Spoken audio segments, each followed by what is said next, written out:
Good day, Thomas Jefferson Hour podcast listeners. And as always, thank you so much for listening. This week we have, well, it's a pretty interesting conversation about presidential power. I think every American is thinking about uh, these things. We don't normally, you don't in any given year, you don't really fixate much on the Constitution or uh, the Article 2 of the Constitution, administrative powers, the presidency, etc. But I think we're living in a really interesting time, and I think everyone is all stirred up about this. I think an election is coming, and so that always concentrates us. It's only a couple of months away now, and we've been hearing some rumblings, delay the election. The incumbent may not accept the results. This is not, we're not operating under normal order. When I was growing up, let's take the election of Richard Nixon in 1968, David. Hubert Humphrey was the Democrat vice president, and so he was, in a sense, the incumbent. Johnson had withdrawn. Richard Nixon was the challenger. They fought it was a crazy year, maybe the craziest year of my lifetime. And in the end, Richard Nixon won by a very small margin, but he won. That's how it's supposed to work. That's how it's worked through almost the entirety of American history. But we're in a period now where it doesn't work so well anymore. We had the contested election in 2000 between George W. Bush and Al Gore, and it took weeks for the Supreme Court to make a determination there, after which, by the way, Vice President Gore gave a beautifully gracious speech saying that although he was disappointed, he accepted the results and that he would do everything in his power to be a team player as we move forward into the G.W. Bush administration. For most of American history, almost every transition, the loser, the retiree, is there graciously showing constitutional support for a successor. And I think that in this case, we are in for a long, difficult ride between now and February 1st. Don't you think? I really hope you're wrong, but I absolutely understand your apprehension about it. Well, I do believe we tend to lurch on and survive, and things go better than we think in our worst nightmares, and they go a little worse than we think of in our dreams of harmony. And so I'm sure we will be around at this time next year, but I am frankly worried. And I also feel like, why is there this disturbance in the force? Why can't we find a mechanism to accept the monopoly rules? Every game has a set of rules. Why can't we all just accept the rules? What's happened that we're all so suspicious of the procedures that we have formally counted on so completely?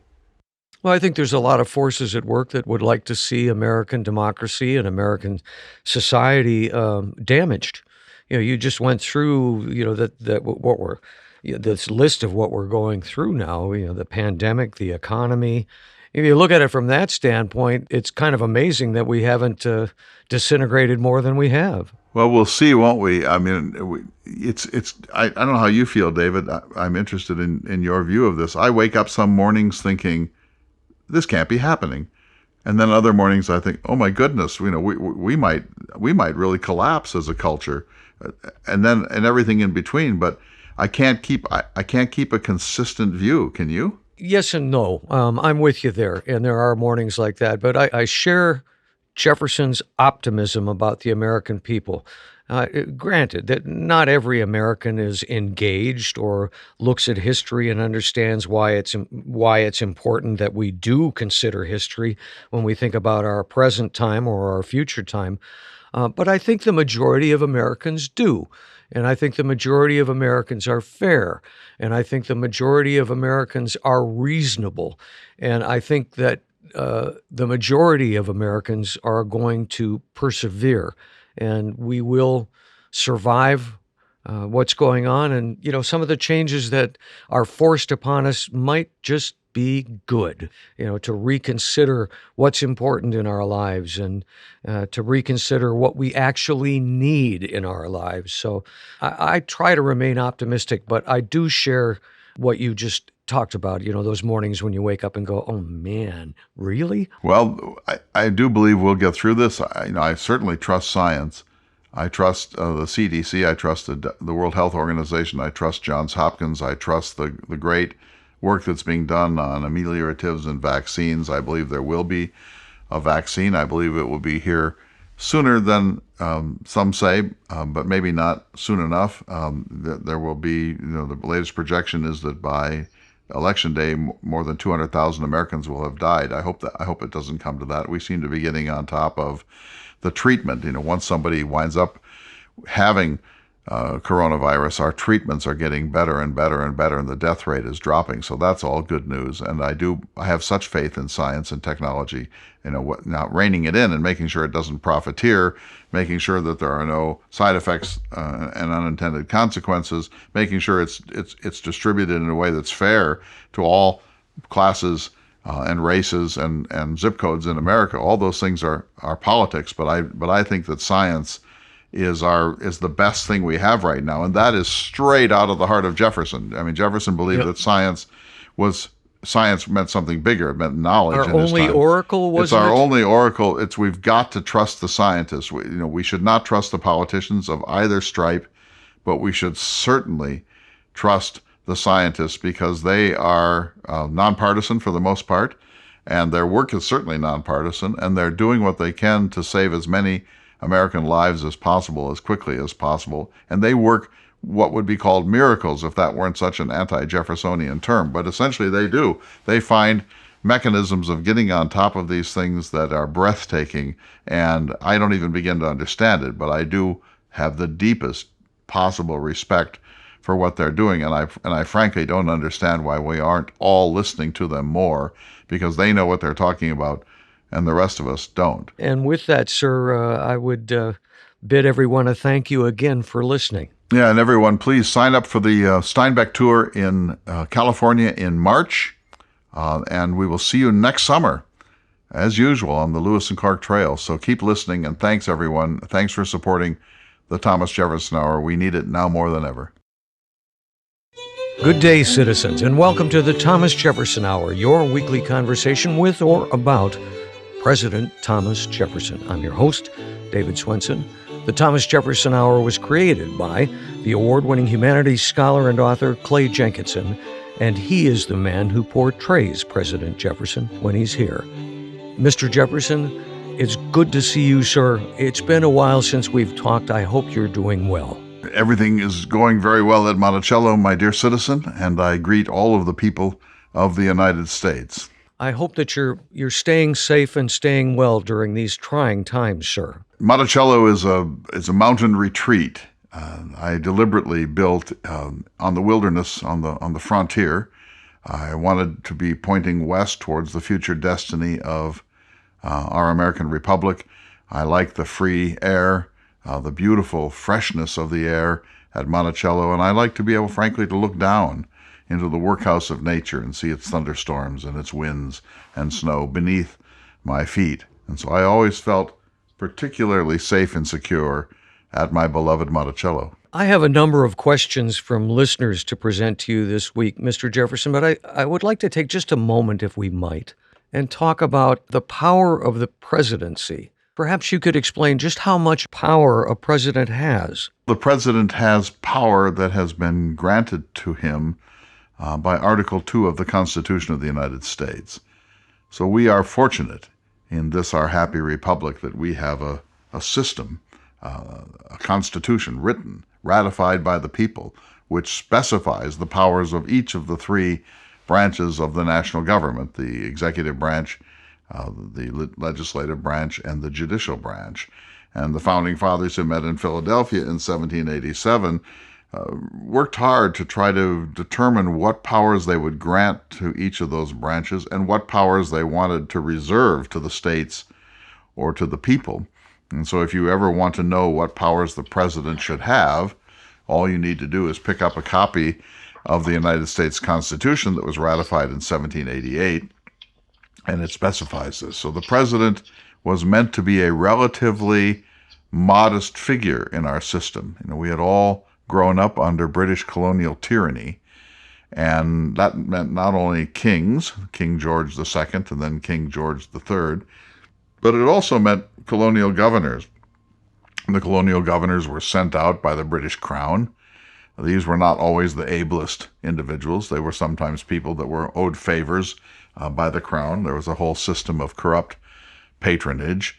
And they would come to Virginia or to Maryland or to New York, and they would represent the purposes of the British Crown and the British Parliament.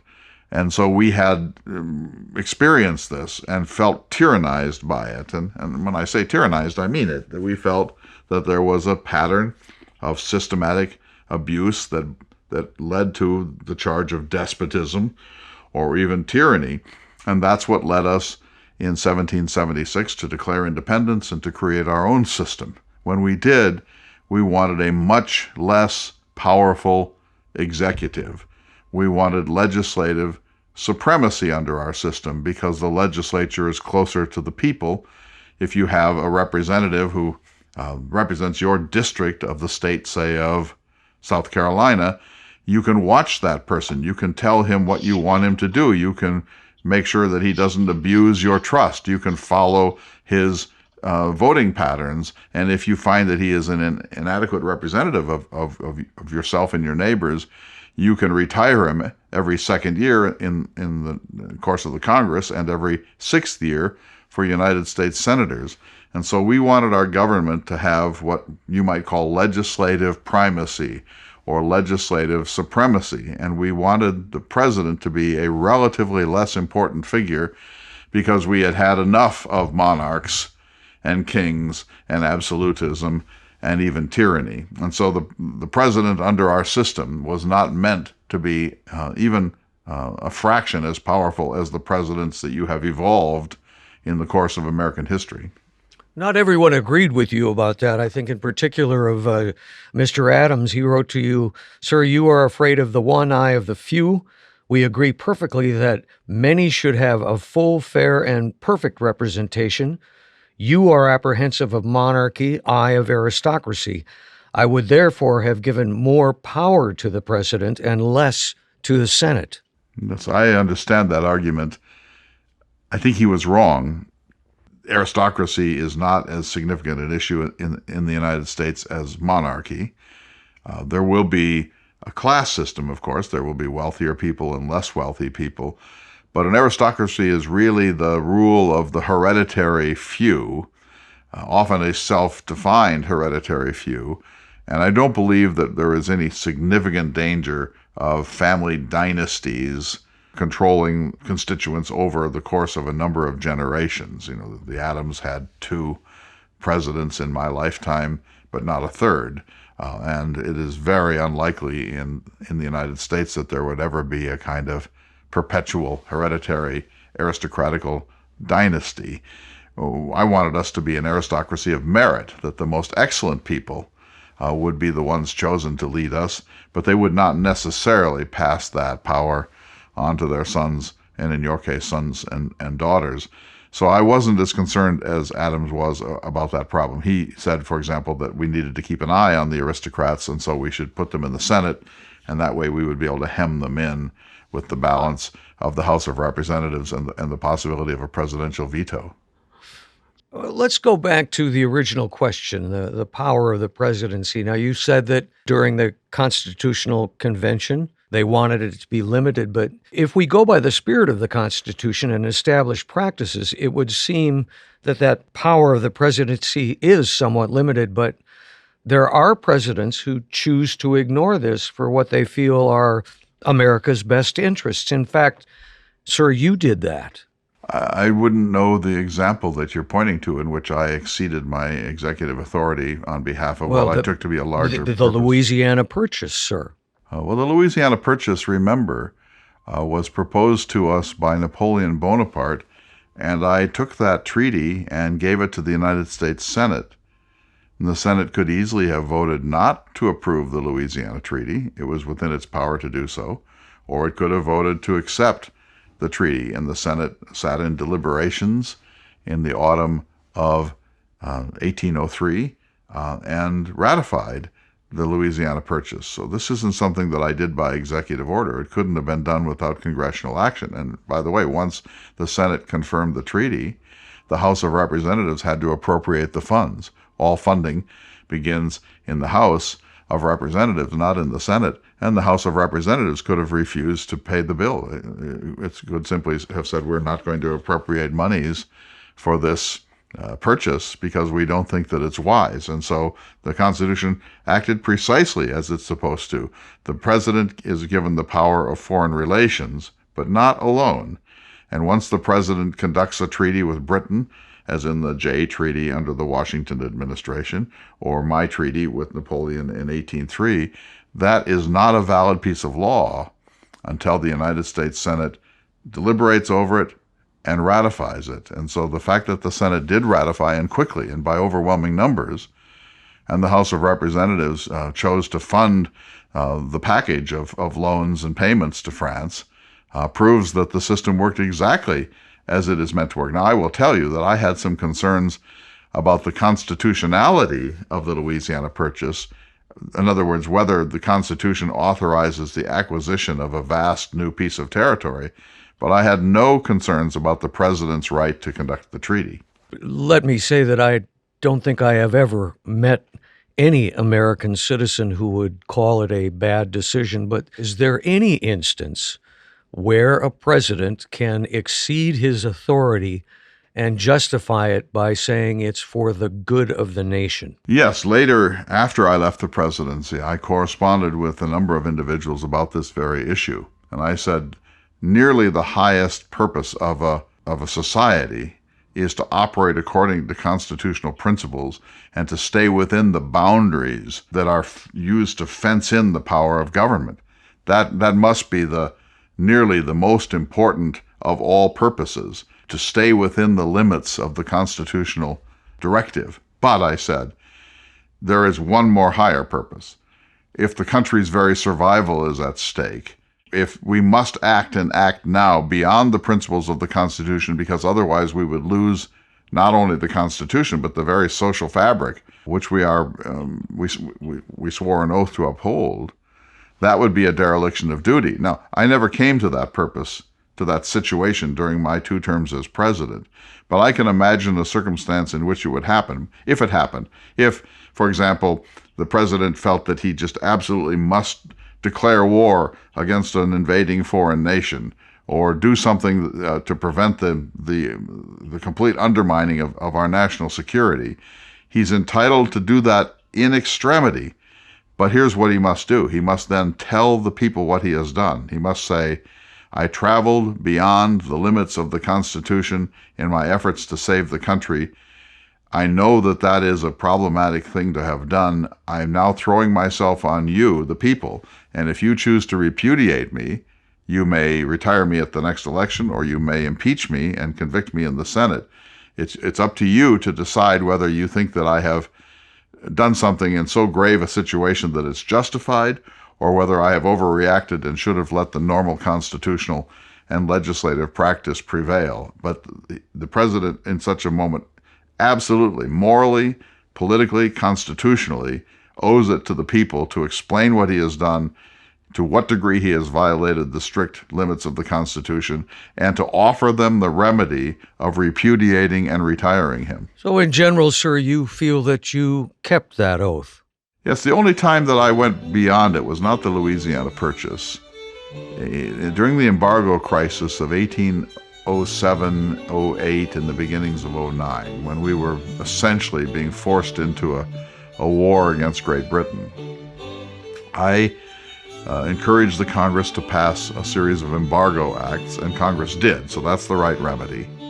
I didn't do this unilaterally. This was not by executive order. Congress passed the embargo laws after proper deliberation, and so in order to maintain the peace, I didn't create the embargo. That was Congress, but I enforced it, and I think that historians would say this was not my finest constitutional hour. Thank you very much for that, Mr. Jefferson. We need to take just a short break. Perhaps you can step away and refresh yourself, and we'll be back in just a moment. You're listening to the Thomas Jefferson Hour. Welcome back to the Thomas Jefferson Hour, your weekly conversation with President Thomas Jefferson. And Mr. Jefferson, welcome back to you, sir. Thank you. We were talking about the power of the presidency. You wrote in 1797, "The second office of government is honorable and easy. The first is but a splendid misery." And you also wrote to John Adams in 1796, "I have no ambition to govern men. It is a painful and thankless office." And yet you went on to serve 2 terms, sir. I did. I was asked by the people to serve as the third president of the United States. I knew that I was able to do it. I have strong administrative talents and a great work discipline, and I understand our system, and I believe that I adhere to the Constitution much more than others, including my 2 predecessors, including my 2 successors, that I have a theory of government, and it's one that empowers people and limits regulation and limits taxation and limits the growth of government. And I believe that my foreign policy is the right one, that we should be at peace with everybody, but have no entangling alliances, and to avoid getting drawn into the quarrels of Europe. So I had a vision of this country, that we would be an agrarian people, a farmers' republic, a highly educated farmers' America, where we would live in the country more than in the city, and we would be isolationists. We would pay off our national debt as quickly as possible, and we would try to live in peace with all the world and pursue the arts of music and dance and poetry and philosophy and religion and agriculture and gardening and architecture and so on. I felt that I understood the American dream, the American genius. I felt that my 2 predecessors had erred by sliding towards monarchy, sliding towards a more high-toned, centralized system of class hierarchy and a strong army and so on. And so I believe that in order for the country to remain a republic, that we needed to stop the Federalist reign of terror, as I called it. And so I stood for the presidency in 1800, and when I won, I called it the Second American Revolution, because I believed that I was restoring the principles of 1776 that had been in some danger under the administrations of my friends, George Washington and John Adams. And so, yes, I was the president of the United States, but I didn't particularly enjoy it. I'm a harmony lover. I love Monticello, my gardens, my orchards, my fields, my study, building things, tinkering. I said architectural is my delight, and putting things up and plucking them down. My favorite amusement, I like to experiment with new and unusual plants. I had extensive plans for landscape gardening at Monticello. I hope to write some more books, to be a true scientist and man of letters. And so my children were there, my grandchildren were there, my happiness was there. And to be away from there for any length of time, for any purpose, was something of a burden to me. But to be away from there in the cauldron of politics, where people create antagonisms and tensions, and there's ambition and ego and anger and people jostling for position and backbiting and trying to drag people down by using ad hominem arguments and rumor and innuendo and creating chaos for the fun of it.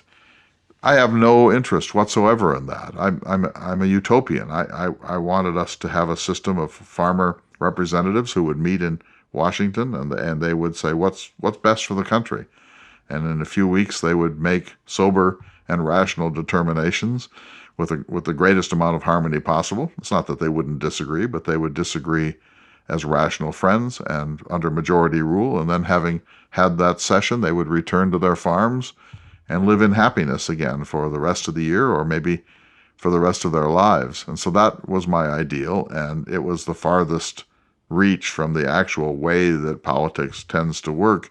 And I found it very upsetting to me. I don't have a thick skin. I don't have a thirst for power. I'm not ruthless, and I don't need to win.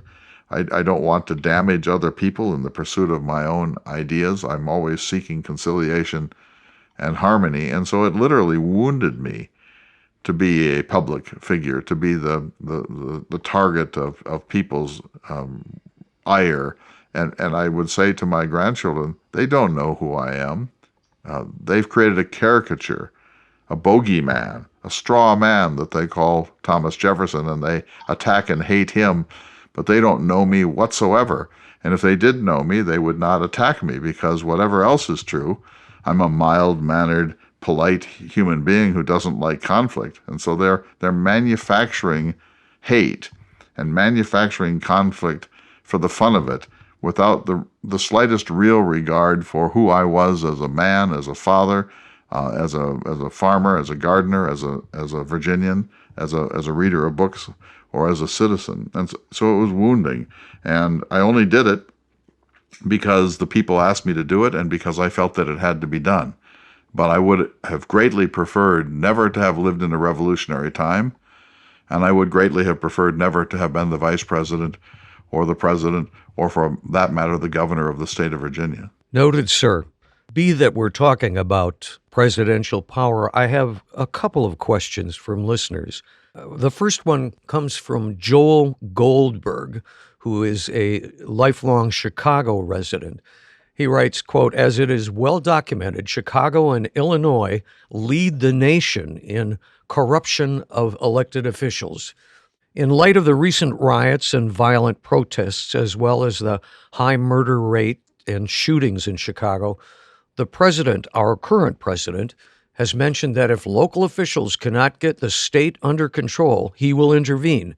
If you, sir, were president under such circumstances, what would you do?" I don't think that the President of the United States or the national executive has the right to intervene in the business of constituent states unless those states are under direct foreign attack, and unless those states, through their governor or their legislature, have asked the national government to come in some emergency or other. In other words, it's not for the government of the United States to look around and say, where can we send troops to restore order?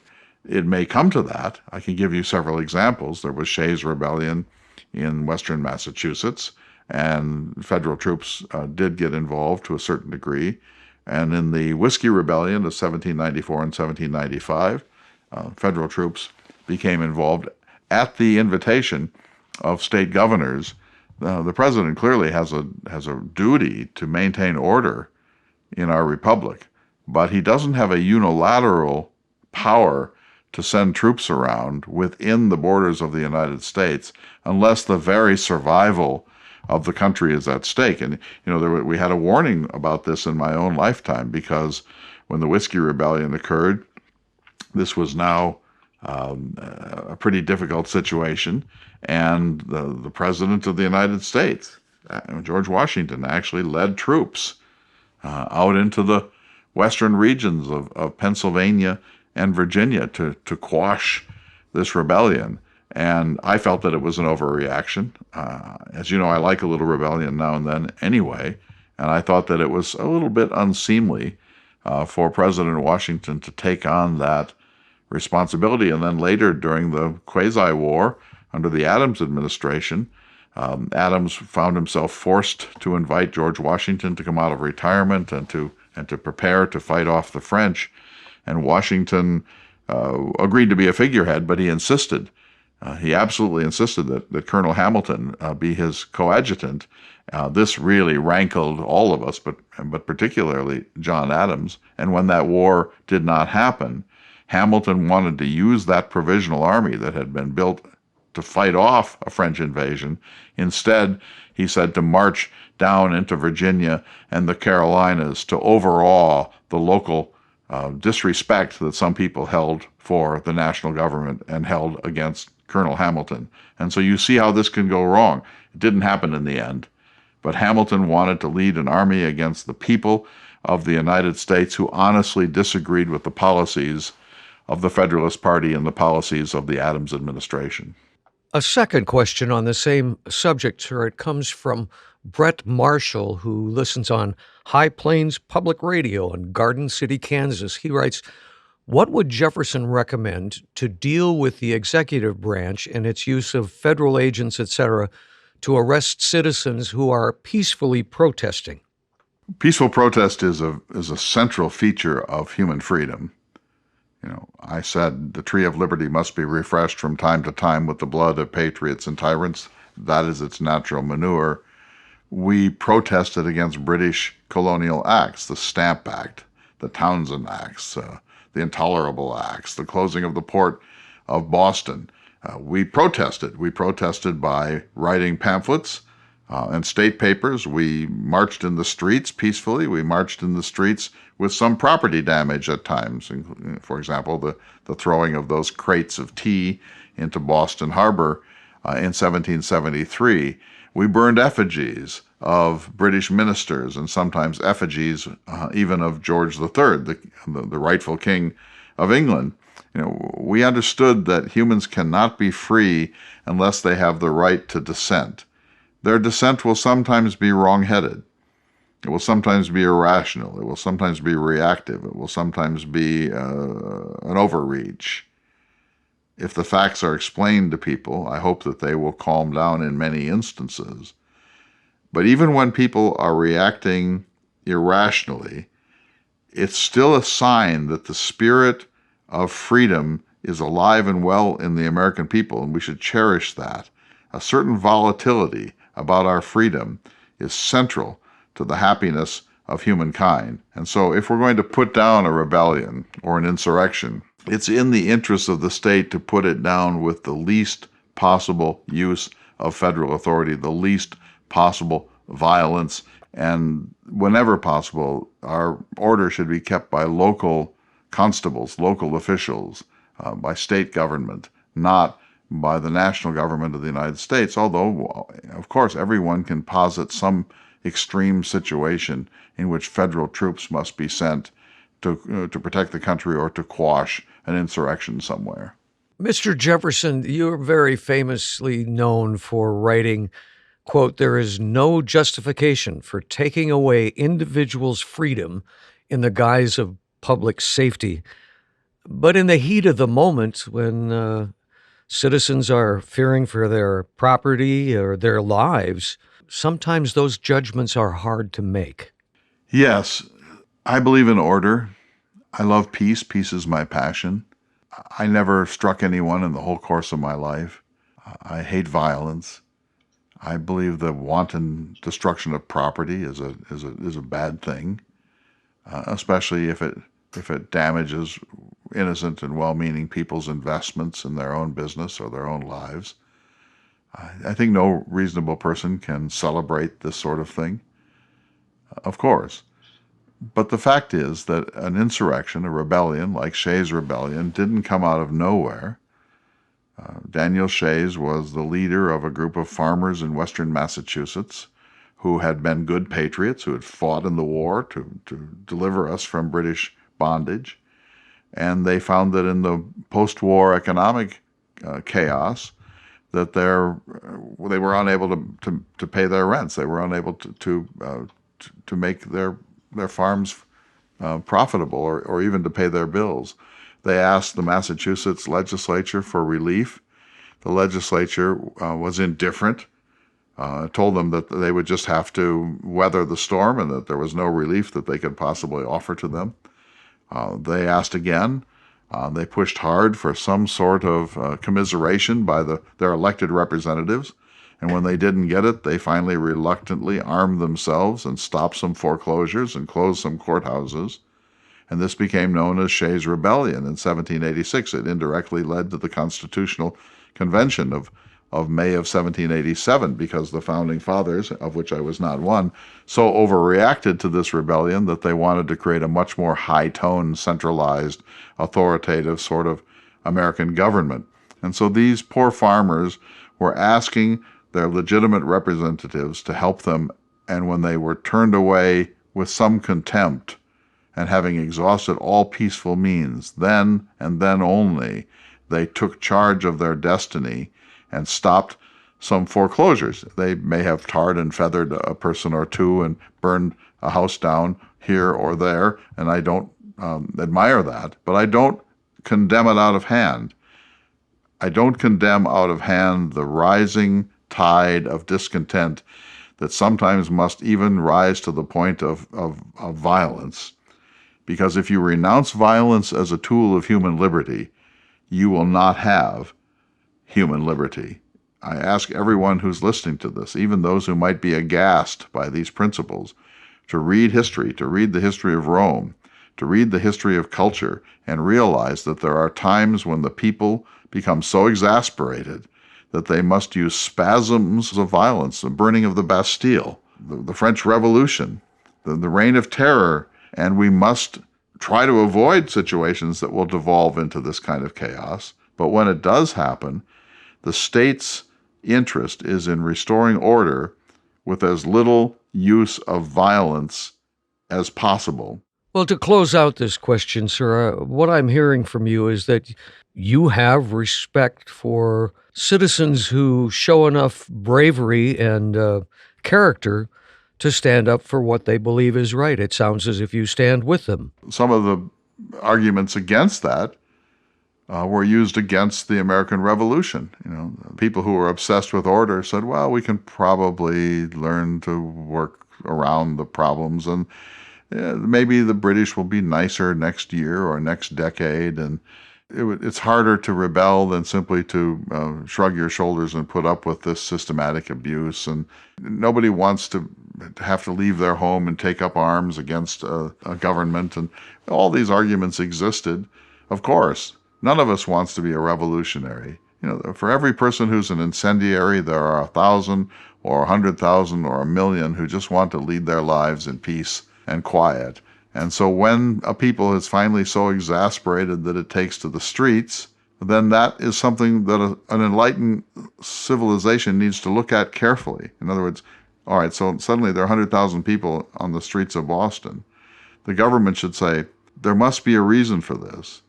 This is probably not just a riot of nihilists. So let's try to figure out what this is. And if there's a remedy, let's see if we can move towards that remedy. If there's no remedy, let's at least see if we can explain to them why we're doing things as we do and offer them the opportunity to retire us at the next election. But let's not overreact here and start clubbing heads and getting our muskets ready to go shoot down those people. They are Americans like us. They have a right under our system to dissent. They have a right to gather. The First Amendment guarantees the right to gather for a redress of grievances. And when we start to decide who has a legitimate protest and who doesn't, then we're violating the very spirit of an enlightened society. And so I'm not saying that I like street riots, and I certainly don't like hurting people unnecessarily or burning people's businesses down unnecessarily. But I think that the easiest answer to that is to be outraged.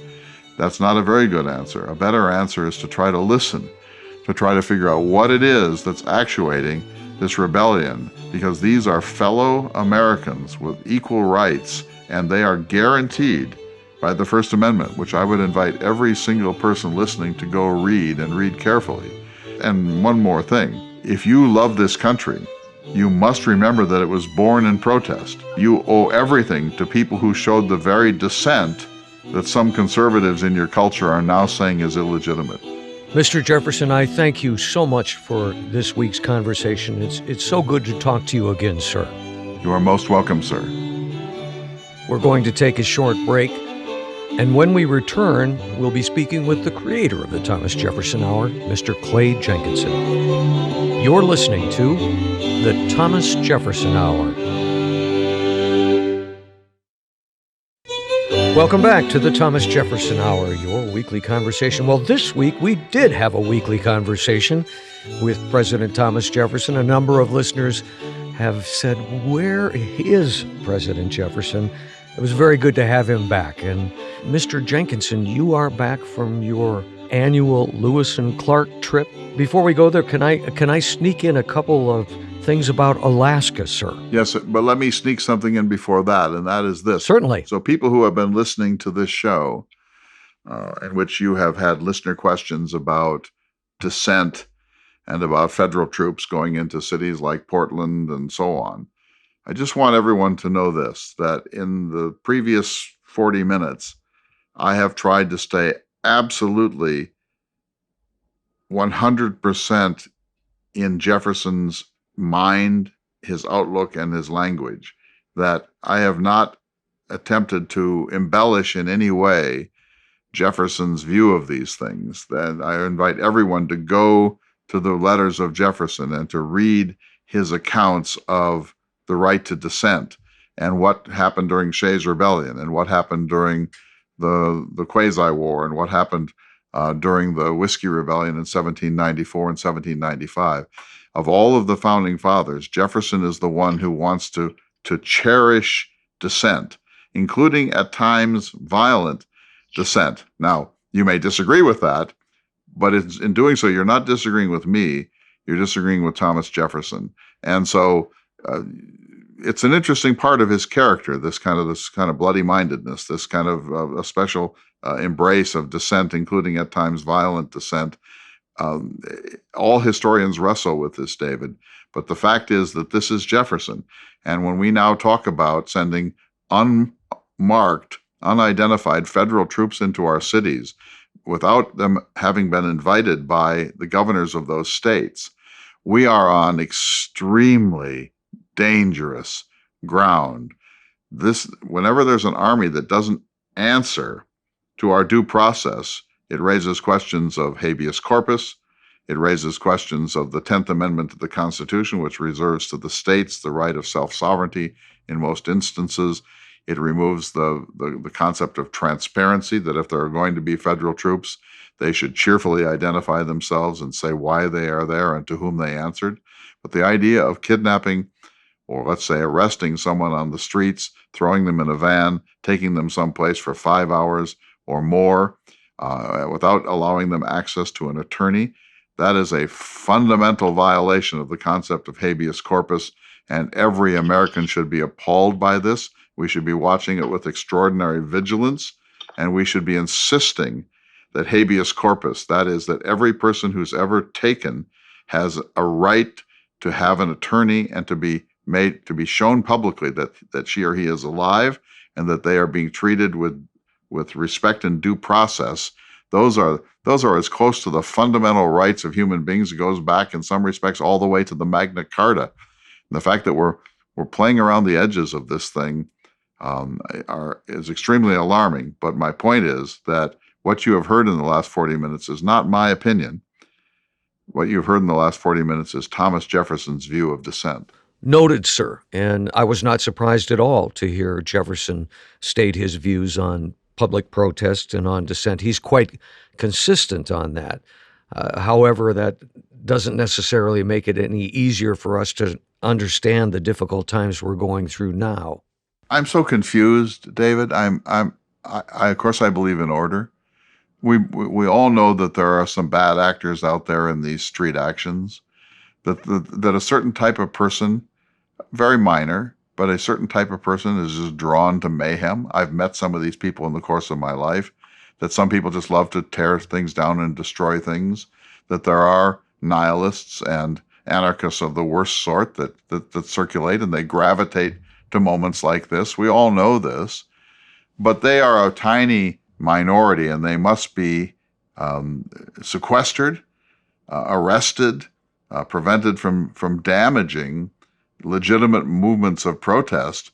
It's very hard to sort this all out, but to condemn street events like those that have occurred in Seattle and Minneapolis and Portland and Detroit and New York and so on, because a few bad apples are out there who would be at any mayhem in the world if they could get themselves to it, is a really serious mistake. And so it upsets me when I find, when I think about, and I guess I feel really strongly about this, when I see that a business in Minneapolis is burned to the ground, that greatly upsets me, because that's a family. They invested. That's their life. They just happened to be in the zip code where things went wrong. And when things go wrong, crowds sometimes slip over into mob action and do some things that are pretty destructive. And I don't want to defend that, but I also don't want to use that to condemn the legitimacy of the Black Lives Matter movement. And so sorting your way through this takes nuance and delicacy and sensitivity and withholding of judgment and a desire to amass evidence. But I don't think it's a good thing for us to have easy reactive strong opinions about these things without looking into them. And I've met so many people who are upset by all of this, as I am. But I think that the humanities teach us that it's much, much, much, much, much more complicated than you think. And we have to avoid a kind of a slash and burn set of reactions to everything that comes along in our public lives. Well, I agree with you. I mean, it does take understanding and nuance. Democracy is messy. It's set up that way. And there's opportunism by some that makes things even worse. Of course, there are just some people like this. Uh, I was in Yellowstone National Park the other day, and these children were throwing rocks as hard as they could into this beautiful, placid little river, and they weren't hurting anything particularly. But I thought, why? What's the impulse to damage? What's the impulse to break, to smash, to use violent action? And why weren't their parents saying, hey, we're in a national park. Maybe you don't need to throw the biggest rock you can into the center of this stream. Nature is kind of letting this stream unfold the way it needs to unfold. There's a self-destruct button in us, all of us. The reptilian brain, you would say. Yeah, and I think we have to be really careful about it. Yes, I agree. We do have to be very careful about it. And we have to remember that people protest for a reason, legitimate or not. It's their right. We've been talking about Jefferson's views on dissent and a citizen's right to protest. And it made me think about the Dakota Access Pipeline, the DAPL protests. This is the pipeline that was coming through North Dakota a couple of years ago, and it was right next to the Native American reservation, Standing Rock, and it led to an international protest. The Dakota Access Pipeline was being built to carry oil from the North Dakota oil fields in the Bakken.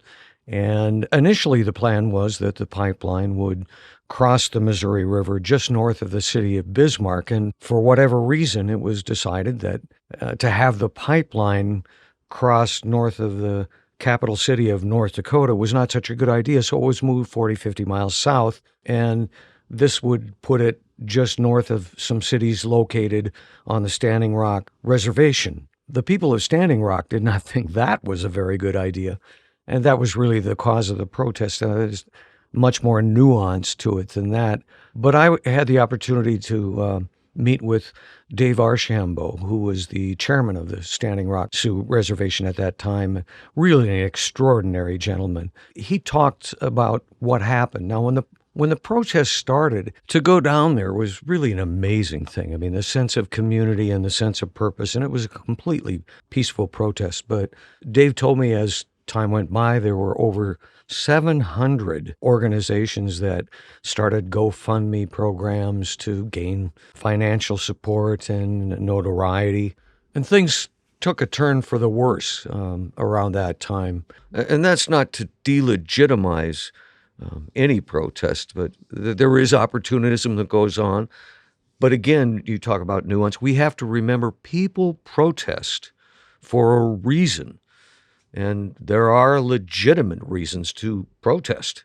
I hope this is the beginning of a social revolution. They happen sometimes, and I think that the George Floyd killing touched off a national angst, white, black, not certainly just among African Americans, and we all realized almost immediately the unfinished business of equality and due process.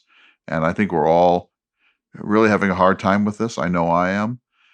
Then, of course, we have several other crises going on at the same time, the pandemic, which is worsening, and the economic collapse, and then the constitutional crisis that we're in.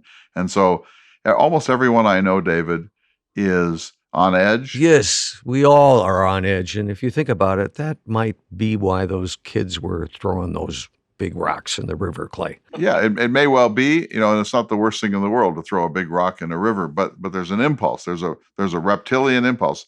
I've seen it many times in my life. I've felt it a few times, and I'm scared of it. But my point is that if we, the American people, don't use this moment to step back and rethink hard about some of the things that we have taken for granted, we will have lost one of the greatest opportunities in our history, certainly the greatest opportunity in my lifetime, to grow, to expand our ideas of equality, to expand the notion of the American dream, to do a self-catechism about what's complicit in each of us. Each of us, I believe, is complicit in the unresolved legacy of slavery and dispossession of Native Americans and class hierarchies and gender discriminations and so on, religious discrimination too. And I think we have to own that. We have to look and we have to say, as the character does in Shakespeare's The Tempest, this thing of darkness, I acknowledge mine. We have to, each of us, realize this is a moment for us to grow as individuals, as friends, as lovers, as families, and as a nation. And if we duck it, oh my goodness, we've ducked a golden opportunity to grow and expand our spirit as a national republic. And so I'm just very frightened that we might duck this, David. And if we do, shame on us. Understanding can be very difficult. It seems that judgment rolls out of all of us quite easily. Indeed. So Jefferson. So we've had Jefferson today reminding us that dissent is at the heart of the American experiment. And the best thing for people to do, even when we're shocked by what's happening, is to say, I want to try to understand the emotions and the purposes behind it.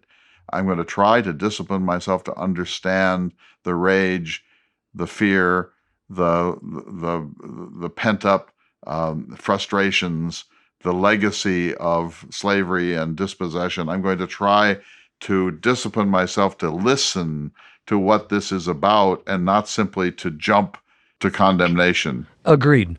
I mentioned earlier I wanted to talk a little about Alaska. Turns out there's people in Alaska who are listeners and fans of the Thomas Jefferson Hour, and that's just great. One gentleman, Mike Molesky, who works at a community radio station in Palmer, called me a couple of weeks ago, and I have his number. I'd like to reach him sometime soon. But the other one comes from Denver Holt, who lives on the Flathead Indian Reservation in Montana in what he calls the spectacular Mission Valley.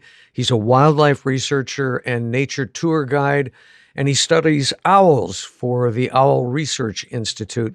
At the moment, he lives in Utkagavik, which is formerly Barrow, Alaska, the furthest north community in the U.S., and he just has a Jefferson question. He says, it appears to me that Jefferson was a keen naturalist. In his vast library, was there any reference to the Arctic? Was he aware of the Arctic? Did he have any thoughts on the indigenous people there, the Arctic landscape or wildlife, or was it simply too early in his time? That's a great question, and please send me his email because, you and we're working remotely here. I'd like to correspond with him about owls, among other things. I'm teaching this online course soon on Homer, and as you probably know, Athena, who is the greatest of the gods, along with her father Zeus, she's identified as the owl goddess, and the owl is a symbol of wisdom. So I'd like to find out more about some of that. But yes, to the point, Jefferson did know of the Arctic because he was aware of Cook's voyages. Cook's third voyage was to the Arctic. Cook was trying to find the Northwest Passage from the West End. And so this ancient attempt to find the Northwest Passage had usually come from the Atlantic side to Hudson's Bay, and then had gotten stuck somewhere. But Cook believed that he could come in from the West End and maybe piece his way through the ice and find that passage that had been so central a part of the human imagination for literally So Jefferson did know. I'm surprised. Jefferson I didn't knew think that. He would have. And there were theories of Arctic ice, whether it's salt water or fresh water. Jefferson would have read all of the Cook literature in two ways. He would have read the books when they became available because, of course, he was himself a patron of exploration, not just the Lewis and Clark expedition, but he also was just plain interested in reading in newspaper accounts of the discoveries of Cook and people like Cook. And Jefferson had designs on Canada. He thought Canada really should belong to the United States of America. And so the more he could find out about that zone, the better. It wasn't as interesting to him as Central and South America, and he knew almost nothing of Antarctica. But he did know the Arctic. Whether he knew about Eskimos, he certainly used that term, but whether he knew anything really about the people of the North, is unlikely. Very interesting. I hope that satisfies Mr. Holt's question. But I'd like to shift back in the time we have left to you, sir, and your travels. You just recently returned from a safe trip, your Lewis and Clark tour in Montana. It was great. We should talk about it at fuller length on the next program, but it was 23 of us all together, and we canoed for the usual amount of time, 3 days, in the White Cliffs section of the Missouri. And it was, by the way, the most perfect weather on the Missouri we've ever had. We've never had bad weather, but this weather was perfect. 85 degrees by day, 58 maybe or 60 at night, breeze but never a wind.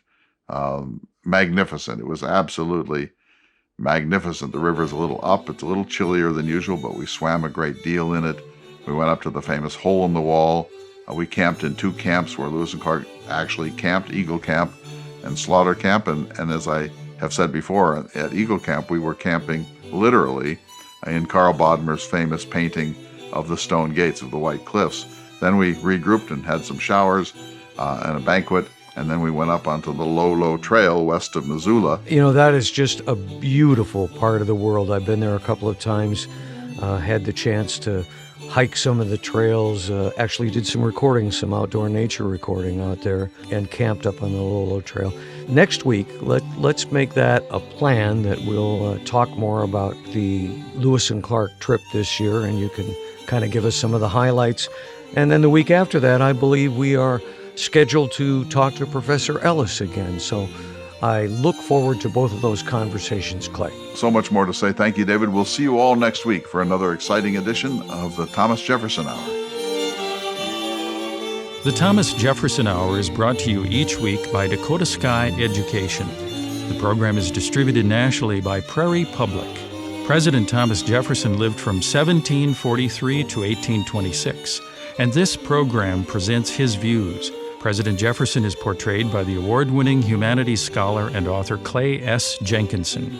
To obtain a copy of this or any show for a $12 donation, please call 701-575-0727. This program is also available online at jeffersonhour.com and on Apple Podcasts. If you'd like to correspond with President Jefferson or submit a question for him to answer on the program, please visit the website at jeffersonhour.com. The Thomas Jefferson Hour is produced at Makoche Recording Studios in Bismarck, North Dakota. Bach Cello Suite No. 3 in C Major by Stephen Swinford. Thank you for listening. Please tune in again next week for another thought-provoking, historically accurate program, Through the Eyes of Thomas Jefferson.